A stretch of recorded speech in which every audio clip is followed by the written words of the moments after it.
Bonjour. Dans cette première vidéo, nous allons commencer le module des mathématiques financières et bien entendu par le premier chapitre, capitalisation et actualisation des valeurs, comme je l'ai présenté dans la première capsule. Et donc, qu'est-ce qu'on entend d'abord par les mathématiques financières?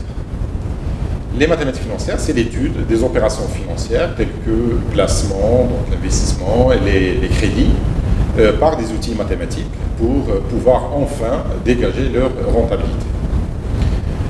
Et donc, dans un premier chapitre qui s'intitule Capitalisation et actualisation des valeurs, nous allons commencer par déjà la notion de l'intérêt, et puis après, nous verrons les systèmes de calcul des intérêts. Donc, commençons par la notion d'intérêt. Dans le monde de la finance, un service de prêt est rémunéré par une sorte de loyer, et ce loyer, c'est ce qu'on appelle l'intérêt.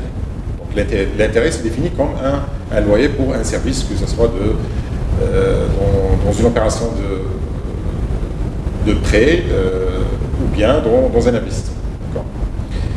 Et donc, finalement, la formule générale qui va générer tout par la suite, en respectant cette définition, c'est quoi? C'est que le capital final égale le capital initial plus les intérêts. La question maintenant, c'est quoi? Comment calculer l'intérêt? Cet intérêt-là, comment le calculer? Alors, en général, l'intérêt, il est calculé via un pourcentage qu'on appelle le taux d'intérêt. C'est un pourcentage, donc 5%, 4%, 10%, 15%, etc. Mais n'oubliez pas que c'est un taux qui est périodique. Donc, je ne dis pas seulement 5%, mais 5% annuellement, semestriellement, trimestriellement, etc. Donc, c'est un taux qui est périodique. Très bien. Alors, prenons un cas pour voir la situation du problème ici. Comment calculer le taux d'intérêt, comment calculer l'intérêt, pardon. On va essayer de tester un petit exemple simple. Donc, imaginons un exemple d'investissement, de placement, si vous voulez. Donc, de combien? De 15 000 dirhams à un taux d'intérêt périodique. Donc, je reste dans le cas général, périodique, peu importe la période, c'est quoi? Ça peut être le mois, l'année, le semestre, le trimestre. Alors, le taux, c'est 6%. Alors, je vais calculer le capital final après 3 périodes de placement. Donc, si je commence par la première période, alors, à la fin de la première période, bien sûr, je vais avoir C1. C1 qui dit C1, c'est-à-dire que le capital à la fin de la première période, c'est quoi? C'est 15 000 dirhams, c'est le capital initial, plus 6 divisé par 100, c'est-à-dire c'est 0,06, multiplié par 15 000. Et donc, ça, c'est égal à 15 900 dirhams. Donc là, il n'y a pas de problème, jusque-là. Alors, à partir de la deuxième période, c'est là où on va sentir la différence entre deux façons de calculer. Alors, il y a une première façon qui dit la chose suivante. C2, c'est quoi? C'est déjà C1. C1 que j'avais déjà constitué à la fin de la première période. Plus les 6% sur quoi? Sur le capital initial. Alors, quelle est la différence entre la deuxième façon, ou le deuxième procédé? C'est que là, on calcule 6% par rapport à 15 900. Donc, le premier, je calcule l'intérêt par rapport à toujours la somme initiale. Pour le deuxième procédé, je calcule l'intérêt par rapport au capital constitué à la fin de la période précédente. Donc vous voyez très bien, ça ne donne pas le même résultat. Le premier c'est 16 800 et le deuxième c'est 16 854. Je continue avec la troisième, donc la question, c'est la troisième période. Pour le premier procédé, donc je fais la même chose. Qu'est-ce que j'ai dit? C3 égale à C2, ça c'est C2, c'est le premier il est là, égale à C2, d'accord, 16 800, plus l'intérêt sur quoi? Sur toujours la somme initiale. Donc ça veut dire quoi? Ça veut dire que ici l'intérêt, ce montant de l'intérêt, il est toujours le même, que ce soit pour la première période, la deuxième période et la troisième période. Donc vous voyez très bien que le calcul est simple, c'est pourquoi on l'appelle le système d'intérêt simple. Maintenant, pour le deuxième procédé, qu'est-ce qu'il dit? Donc, c'est 16 000, voilà, ce qu'on a constitué avec le deuxième procédé toujours, d'accord? 16 854, plus l'intérêt sur quoi? Sur 16 854, et non pas sur 15 000. C'est-à-dire quoi? Sur le capital constitué immédiatement avant. Alors, vous voyez très bien, dans 16 854, il y a déjà l'intérêt, alors que dans 15 000, il n'y a pas d'intérêt. Donc là, je calcule l'intérêt sur le capital initial, mais là, je calcule l'intérêt sur le montant où il y a déjà des intérêts. Donc je compose les intérêts et d'où l'appellation intérêt composé. Et vous voyez donc voilà le montant qui n'est pas le même, Donc finalement, ce qu'on retient de là, c'est quoi? C'est qu'il y a deux procédés, il y a deux manières, il y a deux systèmes de calcul d'intérêt. Il y a le système d'intérêt simple, où l'intérêt est le même de la première période que pour la deuxième, que pour la troisième. Et le deuxième, c'est qu'on compose à chaque fois, c'est-à-dire que l'intérêt s'ajoute au capital pour produire aussi des intérêts. C'est ce qu'on appelle le système d'intérêt composé. Alors, donc, voilà. Donc, commençons par le système d'intérêt simple. Donc là, dans ce paragraphe-là, on va étudier en détail la définition, quand est-ce qu'on utilise, quelques applications très intéressantes du système d'intérêt simple. Alors, déjà dans l'énoncé, on voit très bien qu'en général, c'est les opérations financières à court terme. En général, lorsque la durée est inférieure à 1 an. Donc dans la pratique, je ne dis pas toujours parce que ça dépend. Un crédit ou un investissement, c'est un contrat. Donc ça dépend ce qu'il y a dans le contrat. Donc ici, on suppose que voilà, la durée, en général, lorsque la durée est inférieure à 1 an, court terme, donc là je vais l'expliquer par la suite, alors on parle de l'intérêt simple. Mathématiquement, qu'est-ce que ça veut dire un intérêt est simple? On dit qu'un capital est placé à intérêt simple lorsque l'intérêt perçu, ou produit, est proportionnel à la durée du placement. Proportionnel, c'est un terme qui est mathématique. Qui veut dire quoi?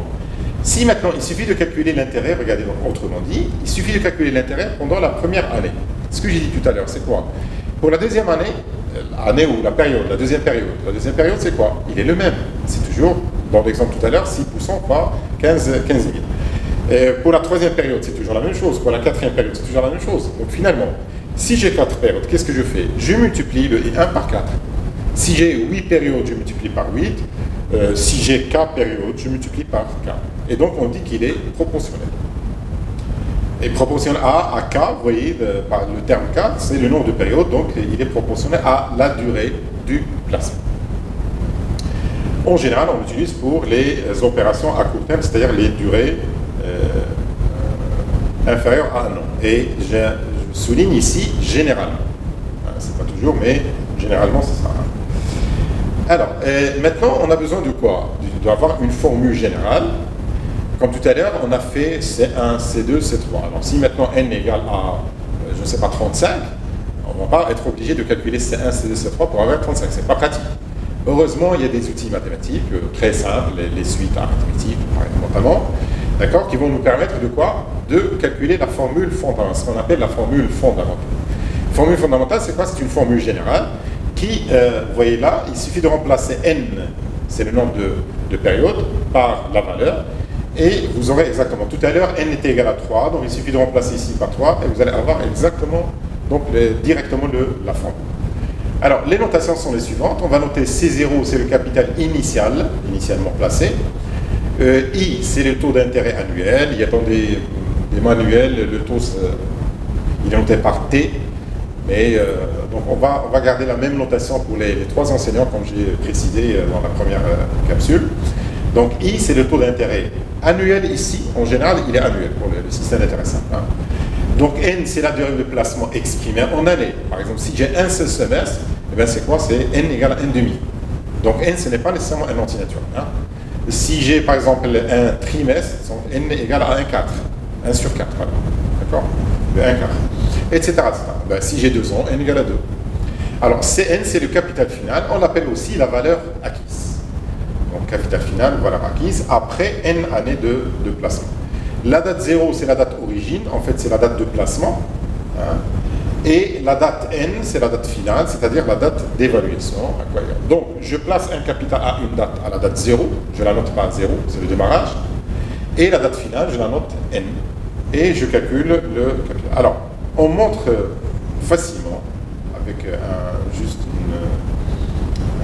un raisonnement avec par exemple des suites arithmétiques notamment, lorsque n est un entier naturel. Et sinon, la règle de 3, si vous voulez, ça vous donne exactement cette formule, donc ce n'est pas très difficile. Alors, Cn égale à C0 multiplié par 1 plus I fois N. Alors, regardez que I et N sont homogènes, parce que I, il est annuel, N, il est exprimé en année. Bien sûr, il faut faire attention, il faut que ça soit vraiment homogène avec la période ici choisie. Pour l'intérêt simple, c'est l'année. D'accord? Alors, quand je multiplie I fois N, le tout, je le somme à 1, et le tout, je multiplie par C0, et j'obtiens le capital final. Un petit exemple simple, direct. On a placé une somme de 17 500 dirhams le 10-10-2020. Donc tout à l'heure c'était simple parce qu'on a dit 3 périodes. Mais là on a des dates.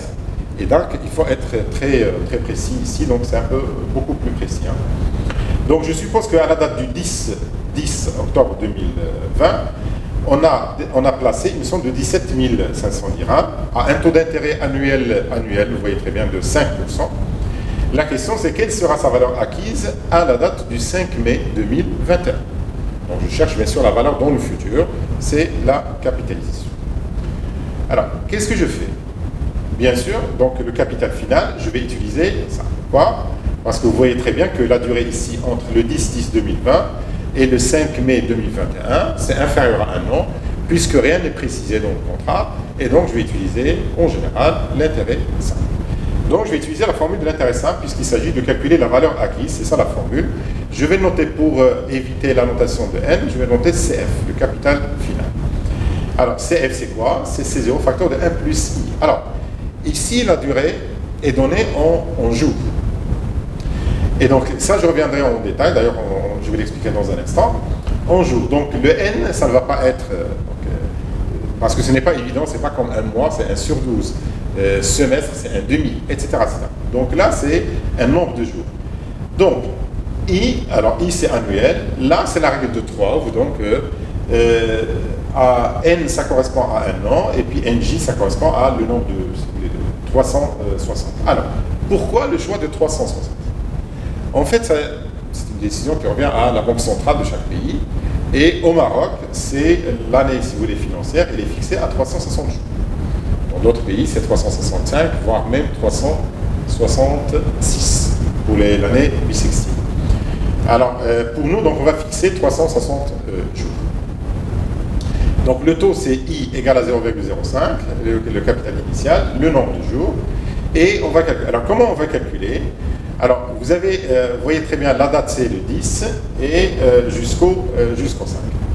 Donc je vais calculer du 10 jusqu'au 5, du 10 octobre 2020 jusqu'au 5 mai 2021. Donc qu'est-ce que je vais calculer ici? Le nombre de jours, hein, c'est quoi? C'est ce qui reste, c'est-à-dire du 10 au 31. Du 10 en 31, comment je fais? Je fais 31 moins 10. C'est là où je néglige la date initiale, par exemple. Hein, parce que sinon, je ne fais pas plus ça. Hein. Donc, on compte chaque mois par son nombre de jours exact. Vous voyez que octobre, c'est quoi? C'est 31 jours. Ça compte 31 jours. Donc, je compte 31.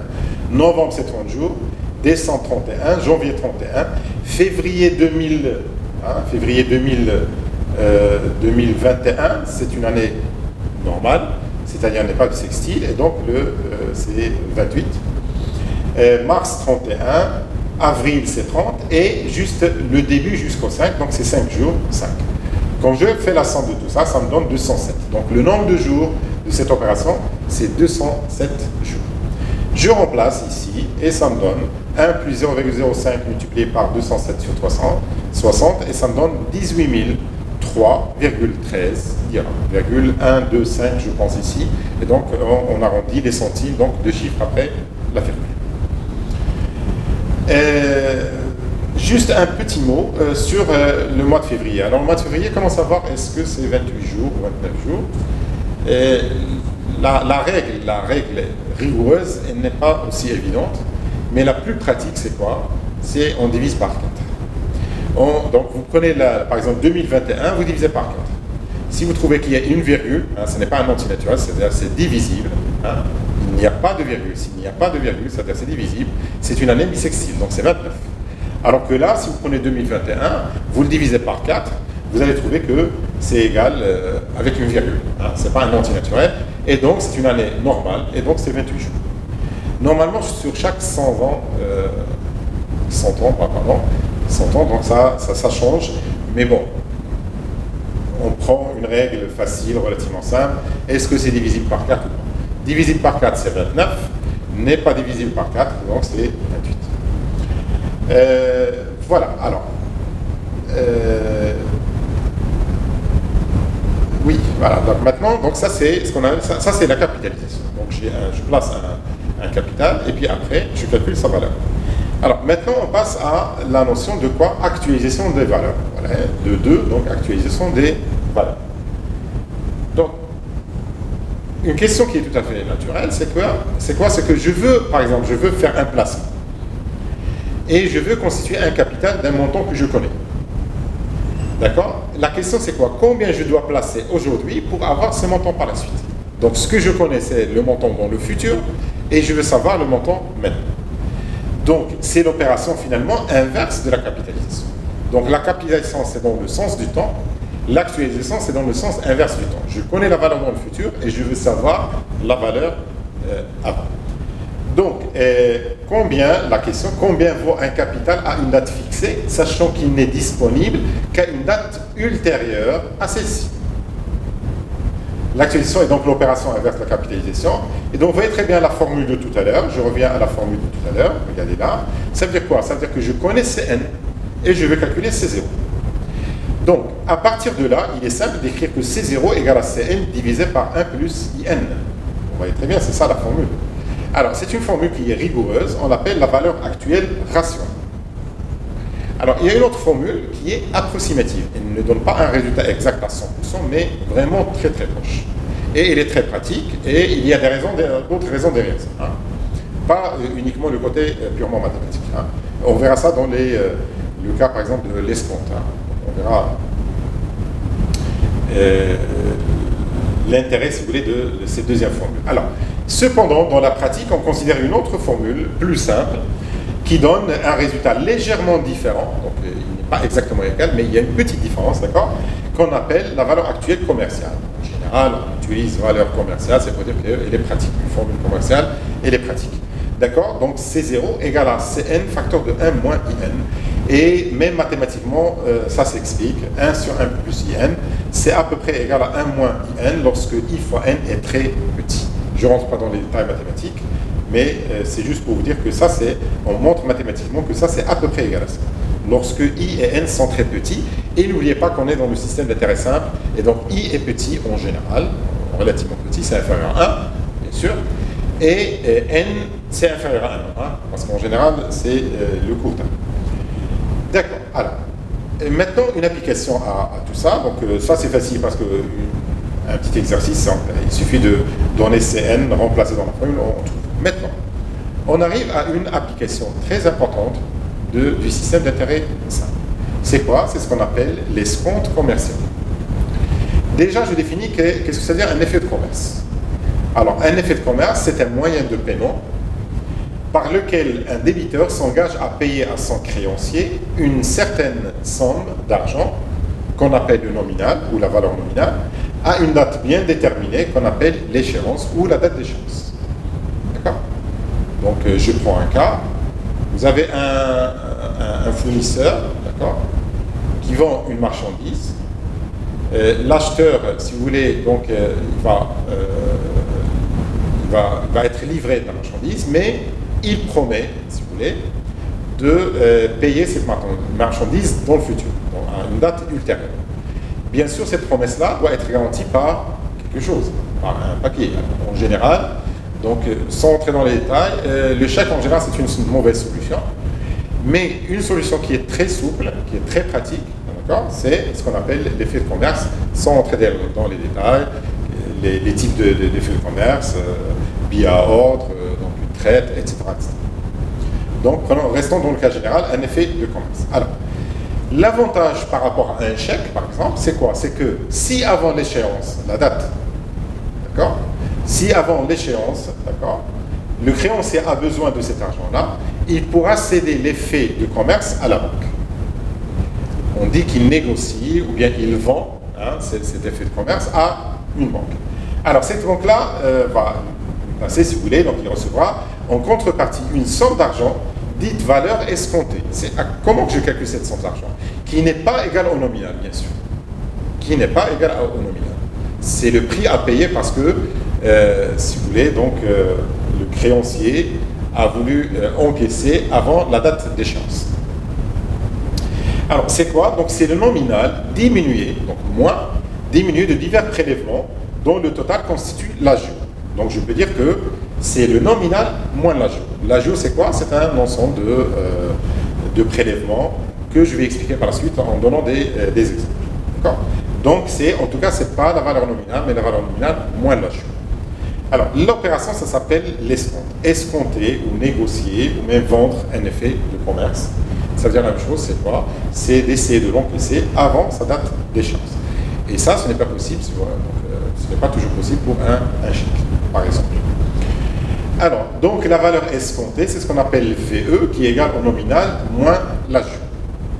L'agio, comment il est calculé? Alors, en fait, c'est la somme de deux grandes choses.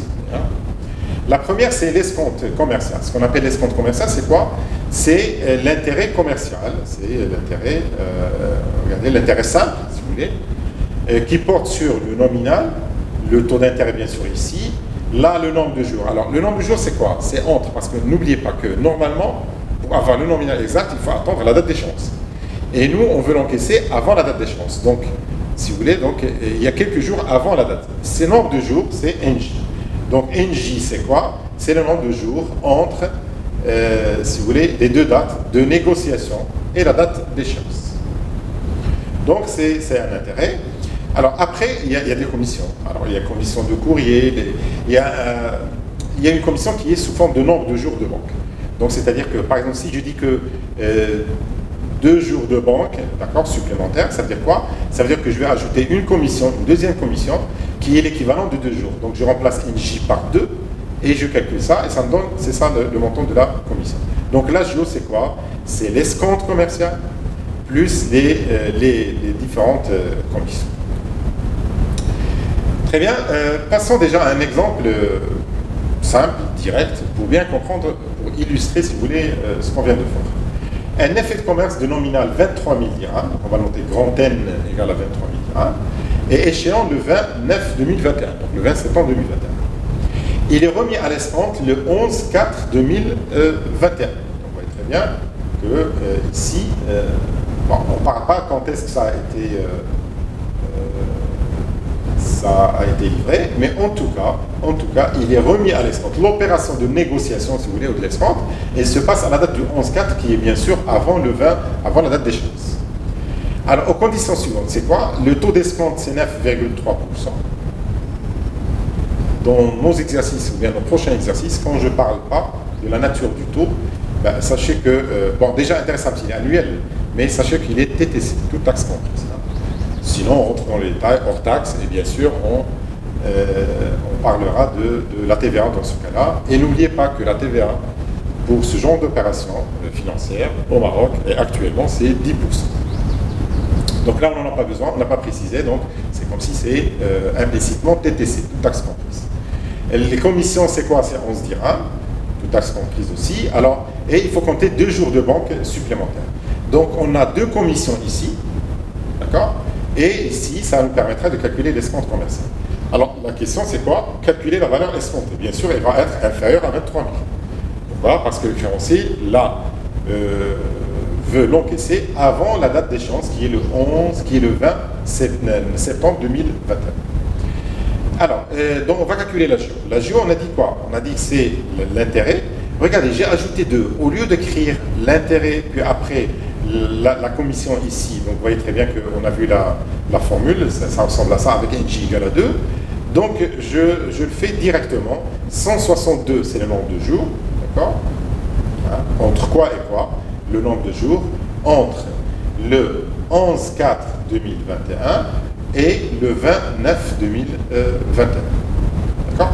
Donc là, comment on calcule? 30 moins 11, parce que le mois avril, ça compte 30 jours. 30 moins 11, plus 31 qui est mai, plus juin, c'est 30, plus juillet, 31, plus août, c'est 31, et plus 20.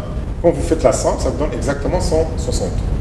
J'ajoute les 2 jours. Alors les 2 jours, c'est quoi? C'est la commission ici. Donc pour simplifier le calcul, je l'ajoute ici, directement. Et la commission qui reste, c'est 11 à la fin. D'accord? 23 000, 0,093, parce que c'est 9,3%. Et voilà, je fais ce calcul, ça me donne 985,43. C'est le prix à payer, parce qu'on a voulu encaisser cet effet à une date qui est à la date de 11/4/2021, qui est avant la date d'échéance. D'accord? Et donc, bien entendu, la valeur escomptée, ça ne va pas être nominale, mais moins l'agio. Donc, c'est 23 000 moins 985,43 et c'est égal à 22 014,77. Voilà, donc une application qui est très importante pour l'intérêt simple, c'est quoi? C'est par exemple les escomptes commerciaux. Alors, on arrive à un dernier paragraphe ici, où on parle d'équivalence de capitaux à intérêt simple. Avant de voir la définition, je vous donne dans la pratique. Excusez-moi. Imaginez que vous avez eu une marchandise, vous l'avez payée via un effet de commerce, et que une fois l'échéance est proche, vous êtes dit plutôt que il est possible qu'il n'y aura pas assez de solde dans le compte. Et alors à ce moment-là, je vais essayer de négocier sans être obligé de faire un crédit, par exemple, hein, d'accord, pour alimenter mon compte. Qu'est-ce que je fais? Je vais négocier avec le créancier. Et je lui propose la chose suivante. Je veux retirer cet effet-là et le remplacer par un autre à une date ultérieure.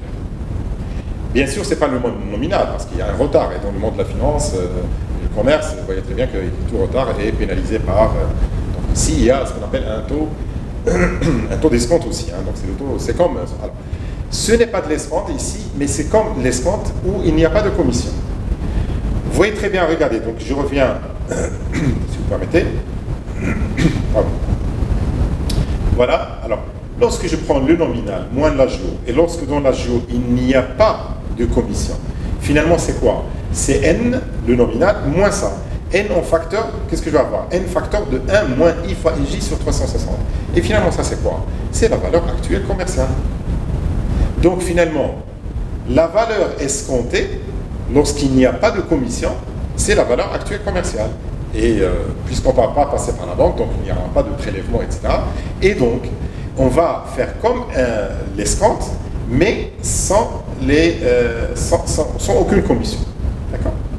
Et donc, lorsqu'il n'y a pas de commission, je répète, en l'absence de commission, si vous prenez n moins l'agio, ça vous donne exactement n facteur de 1 moins i fois nj sur 360, et donc c'est la valeur la valeur actuelle commerciale. Très bien, alors, je reviens, voilà, donc bien sûr il faut trouver si vous voulez, un mode de calcul, comment calculer le nominal du deuxième. Alors on parle maintenant, alors lorsqu'il n'y a pas d'intérêt, lorsque je remplace sans intérêt, je dis que c'est égal, N2 égale à N1, parce qu'il n'y a pas d'intérêt. Lorsqu'il y a un intérêt, en fait, on remplace l'égalité par la notion d'équivalence. Donc, qu'est-ce que ça veut dire? Deux capitaux sont équivalents à une date déterminée DE. DE, c'est la date d'équivalence, c'est équivalent de DE. Alors, c'est lorsque, à cette même date, leurs valeurs actuelles commerciales sont égales. Alors, je vais expliquer sur le tableau ici, selon un schéma, et pour vous expliquer la situation de cet exemple, hein, bien de ce problème.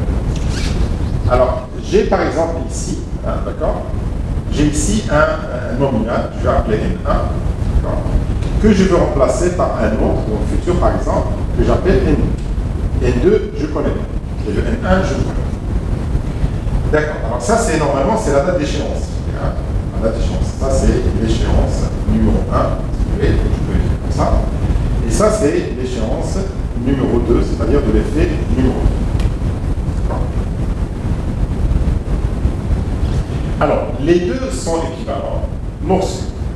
Alors, la date des E, c'est quoi? C'est la date à laquelle on se met d'accord, si vous voulez. C'est une date qui est en général qui est antérieure. Alors, ça, c'est la date des E. D'accord? Par définition, N1 est équivalent à N2 quand est-ce? Lorsque la valeur actuelle du premier, regardez, la valeur actuelle, c'est quoi? On a dit que, parce qu'il n'y a pas de commission ici, c'est exactement la valeur escomptée. La valeur actuelle du premier doit être égale à la valeur actuelle du deuxième. Bien sûr, à la même date, je dois avoir l'égalité ici. Et donc, qu'est-ce que je vais faire? Alors, N2 ici, donc j'aurai besoin de quoi? Donc c'est N2, je vais écrire N2 facteur. Mais je commence par, c'est la même chose, N2 est équivalent à N1. N2 facteur de 1 moins I fois NJ divisé par 360, ça doit être égal à N1 multiplié par 1 moins NJ divisé par 360. Voilà. D'accord? Deux capitaux sont équivalents à une date, la date d'équivalence, lorsque leurs valeurs actuelles commerciales sont égales. Ça, c'est la valeur actuelle commerciale de N2, et ça, c'est la valeur actuelle commerciale de N1. J'ai mis N2 à gauche, c'est parce que N2, c'est une inconnue, donc je préfère laisser à gauche. D'accord? Mais vous voyez très bien, alors ce NJ et ce NJ, bien sûr, c'est pas la même chose. Alors, ce NJ-là, par exemple, pour N2, le NJ, c'est quoi? C'est entre la date, bien sûr, la date d'échéance, bien sûr, et la date d'équivalence. Donc ça, c'est NJ2. Alors, pour le premier N1, la date, la durée, si vous voulez, ça, c'est NJ1.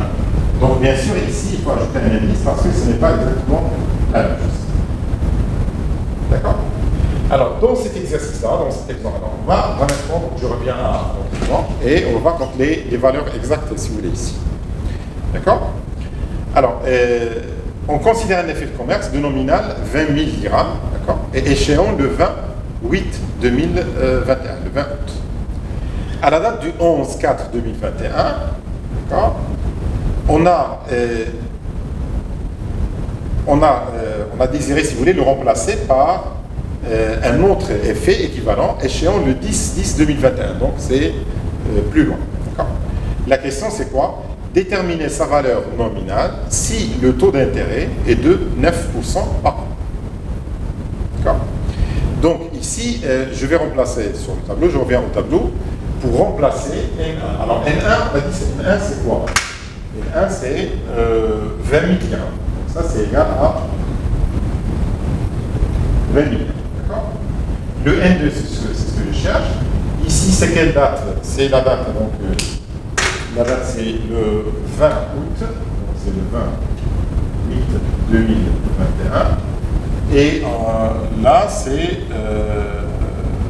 ça, c'est le 10/10. Voilà, le 10 octobre 2021. Et la date d'équivalence, dans notre cas, c'est quoi? C'est le 11/1. Le 11/1, c'est ça.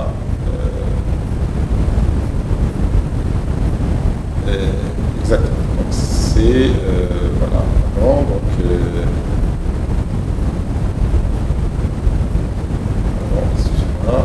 Voilà, c'est ça. Donc, c'est le 11/1. Alors, donc, voilà. Je vais. Alors, donc, ça, c'est le 11/4/2021. D'accord. Alors, vous voyez très bien que je connais ici dans la formule, je connais tout sauf le N. Donc, alors, je vais calculer. Alors, le NJ1, c'est facile de calculer.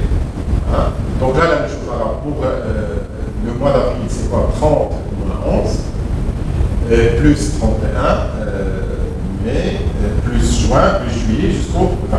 Donc, je peux calculer NJ1. Et NJ2, la même chose. Je remplace ici NJ1, je remplace NJ2 par sa valeur. N1, c'est connu. I, le taux de descente ou bien de balance, il est connu. N1 connu, donc il reste c'est N2. N2, c'est ça, divisé. Donc, je reviens là. Alors, donc voilà, vous voyez la formule que je viens d'expliquer au tableau. Donc, N2, facteur de 1 moins I fois NJ2, égale à N1, facteur de 1 moins I fois NJ1 divisé par 360. Alors, on calcule NJ1, c'est 131 jours. NJ2, comme tout à l'heure, c'est 208 jours. Et donc, on aura exactement N2 égale cette quantité-là, divisé par cette quantité-là. Donc, c'est, voilà, division simple. Et ça nous donne 20 406,12. Donc, le nominal du premier, c'est 20 000, exactement. Le deuxième, c'est 20 406,12. Vous voyez très bien que cet intérêt-là, parce qu'on a remplacé le premier à une date ultérieure, et donc il y aura de l'intérêt de plus sur le montant de 20 milliards. Donc voilà ce qui concerne la partie de l'intérêt simple. Et puis la prochaine fois, on verra le système d'intérêt composé et les opérations à long terme. Et je vous remercie.